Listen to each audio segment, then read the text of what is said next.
Glória a Deus. Cumprimento a amada igreja com a paz do Senhor Jesus Cristo. Amém? Amém. Quando trouxeram uma Bíblia Sagrada, vamos ler comigo sem perda de tempo, em Lucas capítulo 15 e versículo de número 17.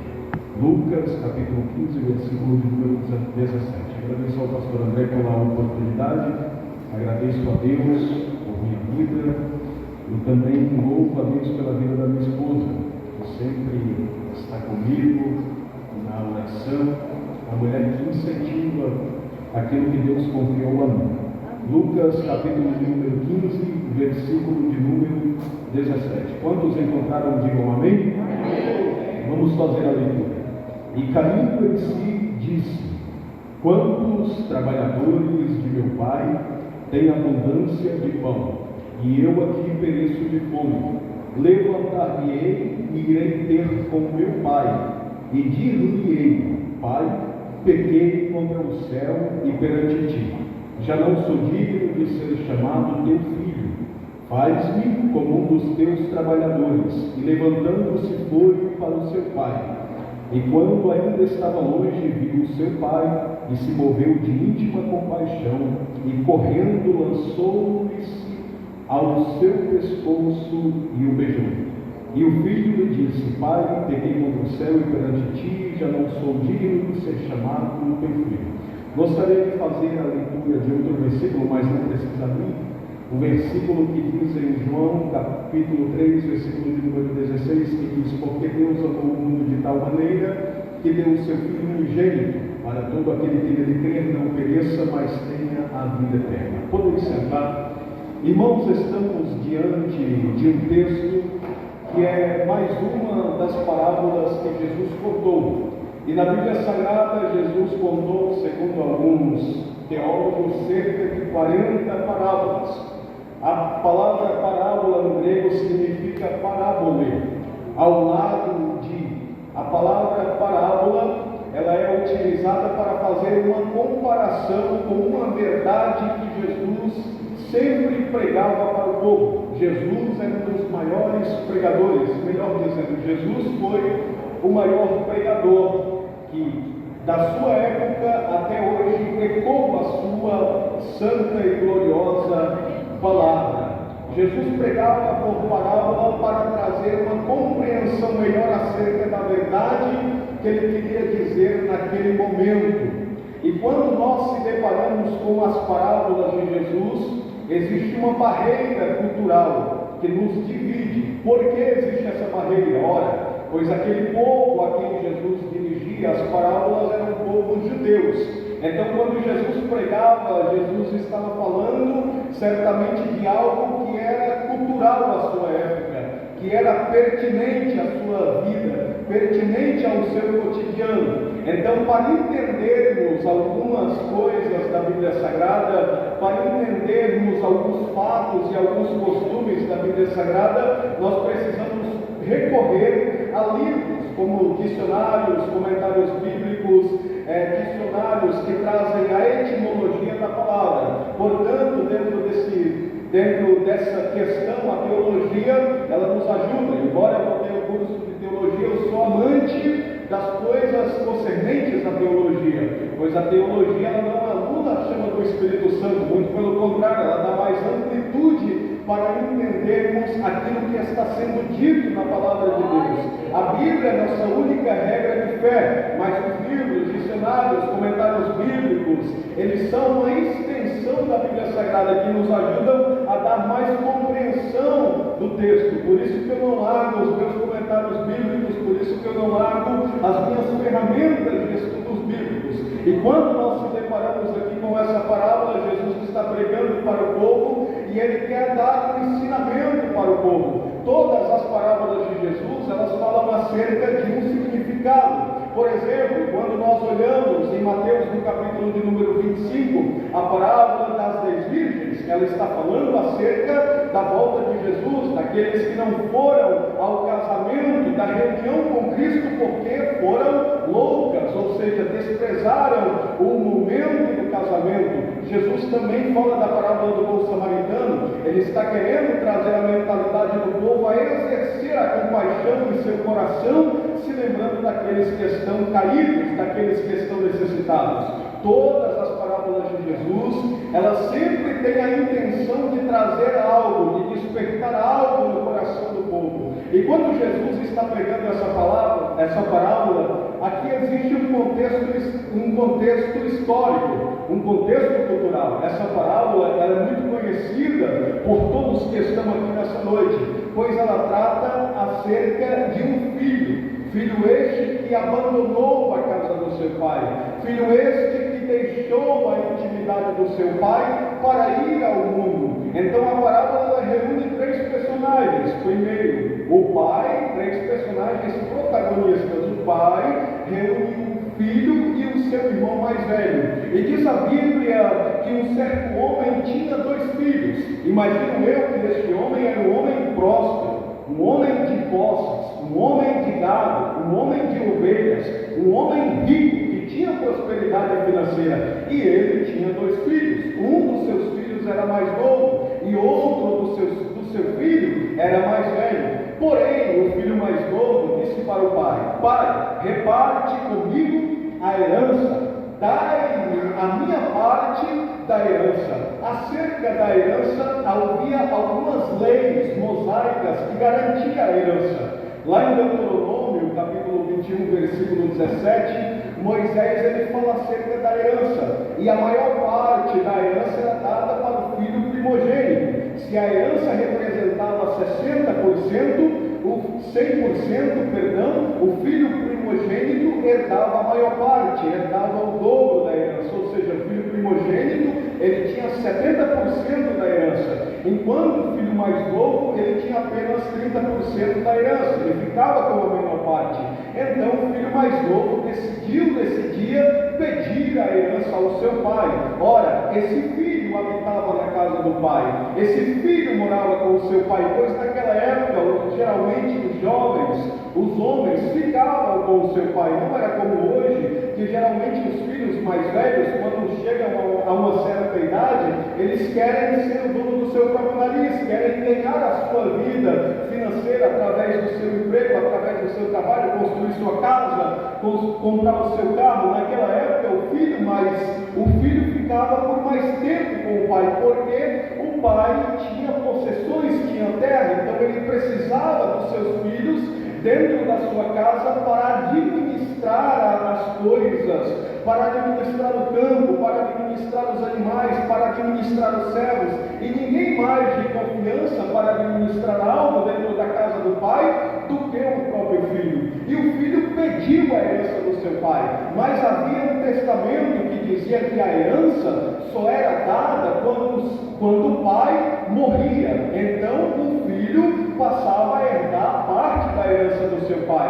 Era como se aquele jovem estivesse dizendo: pai, para mim o Senhor está morto. Pai, eu quero a minha herança. O jovem estava dentro da casa do pai, viveu boas experiências com o pai, foi educado com o pai. Eu quero já trazer uma aplicação, porque o tempo me é muito curto. A casa do pai aqui representa o tempo, representa a presença de Deus, representa a casa de Deus, representa o lugar onde desfrutamos de experiências com o pai, aonde desfrutamos de convívio com o pai. Nós temos uma herança, nos é prometido o reino de Deus, nos é prometido a vida eterna, nos é prometido em Efésios, no capítulo de número 1, todas as bênçãos celestiais em Cristo Jesus.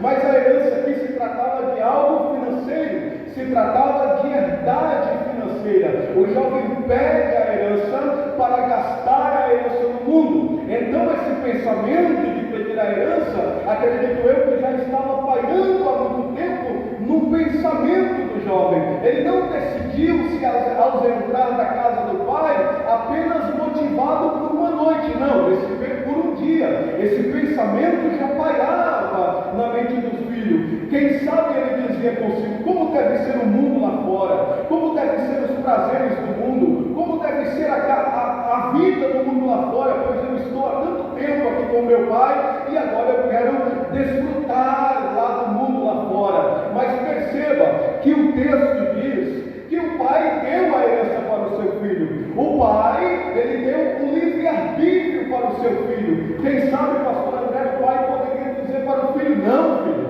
eu não vou dar a herança para você, eu só darei a herança para você quando eu morrer. Mas sabe por que o pai não proibiu o filho de receber a herança e deu a herança para o filho? Sabe por que o pai não proibiu o filho de sair de sua casa? Porque o pai, ele dá o livre arbítrio para o ser humano. Quer fazer, faz.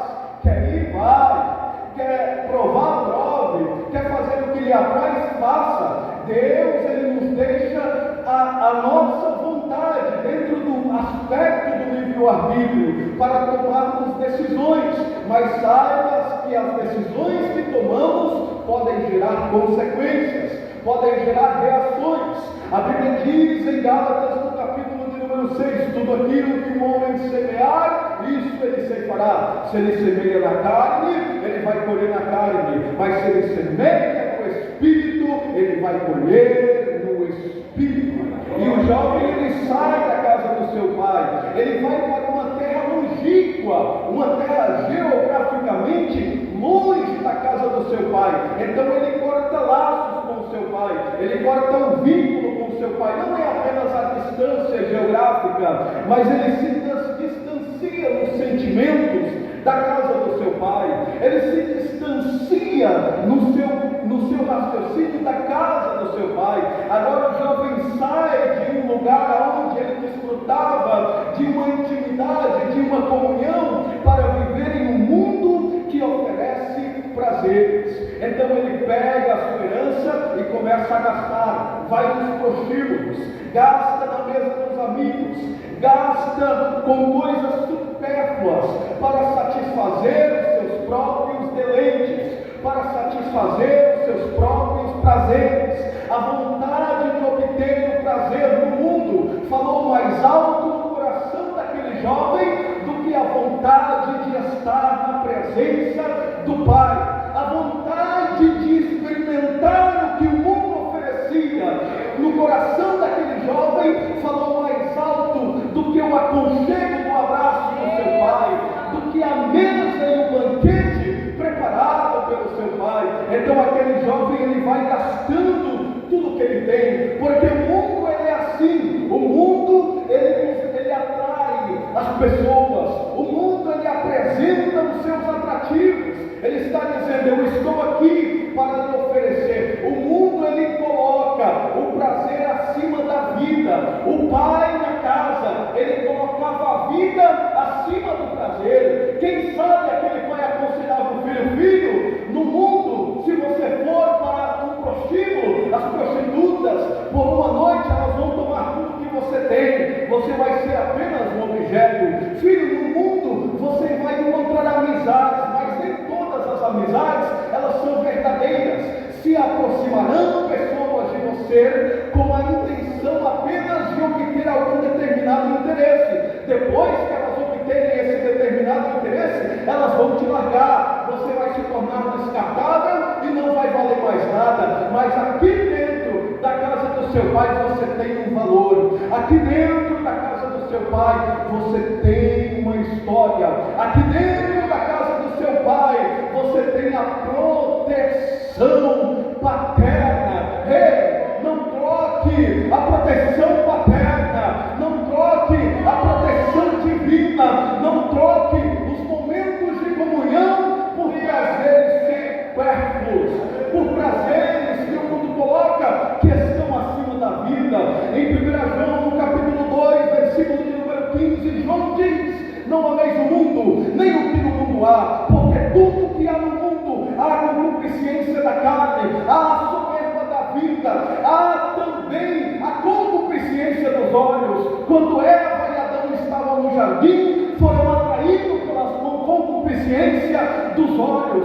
Quando Satanás tentou tomar o trono de Deus, foi atraído pela soberba da vida. O homem se autogoverna, o homem escolhe o seu caminho. O livre-arbítrio é uma bênção, mas o livre-arbítrio pode tomar consequências destrutivas se estas não forem direcionadas por Deus. Quais os conselhos que você tem ouvido tem permeado a sua mente. O filho havia saído da casa do seu pai para viver uma vida dissoluta. A palavra dissoluta significa algo depravado, algo de libertinagem. Ele trocou os momentos de intimidade, aleluia, com o pai por prazeres mundanos. Aí a Bíblia vai relatar que depois que aquele jovem gasta tudo, ele começa a padecer necessidades. E padecendo necessidades, ele foi até um homem que criava porcos e disse para o homem: deixe-me apacentar os porcos. Aqui existem duas verdades. Primeiro, o mundo ele não se importa se você está padecendo. O mundo lá fora não se importa com as suas necessidades. O pai se importava com as necessidades do filho. Está com fome, filho? Tem uma mesa para comer. Está com sede, filho? Tem água para beber. Filho, precisa de roupa? Tem roupa para vestir. Na casa do pai, filho, você tem honra, filho. Mas o mundo não. Ele despreza a honra do pai. O mundo, ele te joga, ele rouba o que você tem. Ele rouba os seus valores. E ele faz você ter grandes necessidades. A necessidade aqui do jovem era necessidade física. Ele queria se alimentar. Mas quantas pessoas do mundo estão passando necessidades? Necessidades espirituais, necessidades da presença de Deus, necessidade da graça de Deus, necessidade de um Pai que é Deus, que guarda, que protege, que guia, que dá a direção. Deus é o Pai que supre todas as nossas necessidades. Mas no mundo ele tinha necessidades. E a sua necessidade, segundo a verdade desse aspecto, desse versículo, o levou a apacentar porcos. Porcos aqui significa sujeira espiritual. O jovem que era bem vestido de roupas limpas, agora anda imundo. Agora anda sujo, andando com os porcos. Porque porco significa degradação espiritual. Para judeus, o porco era imundo. E a palavra de Deus diz que ele desejou se alimentar com as bolotas dos porcos. Aqui a palavra bolotas significa no grego keratia. Keratia significa pequenos chifres. Aquelas bolotas eram um tipo de vagem. Aqui a Bíblia traduz como bolota, mas na palavra keratia original do grego, aqui representa pequenos chifres. Era a vagem de uma planta chamada alfarroba. Alfarroba era uma planta que havia em Israel de média estatura. E a sua vagem, que era parecida com a vagem do feijão, era utilizada para os porcos quando estava madura. Porém a sua casca era dura, mas o seu sabor dentro era um pouco adocicado. Mas ela não dispunha de todos os nutrientes que aquele jovem precisava. A casca era dura, então a alfarroba era dada para os porcos com casca e tudo. E o jovem tem vontade de se alimentar de alfarrobas, de bolotas. Ele tem vontade de mastigar as bolotas, porque o mundo ele apresenta coisas que superficialmente são doces, apresenta coisas que aparentemente são boas, mas são coisas duras para nossas vidas, são coisas que vão exigir muito da nossa vida. Não se iluda com os prazeres do mundo. Aí a Bíblia diz aqui, e caindo em si, no versículo 17, caindo em si. Essa palavra, caindo em si, significa um mergulho na sua própria consciência, um mergulho na sua mente, caindo em si. O jovem falou: espera ali, consigo mesmo. Na casa do meu pai eu tinha abundância, na casa do meu pai eu tinha alimento, na casa do meu pai eu tinha mesa próspera, mas os meus desejos, as minhas vontades, a minha soberba, o meu egoísmo, o meu egocentrismo me afastou da casa do pai, me tirou da casa do pai.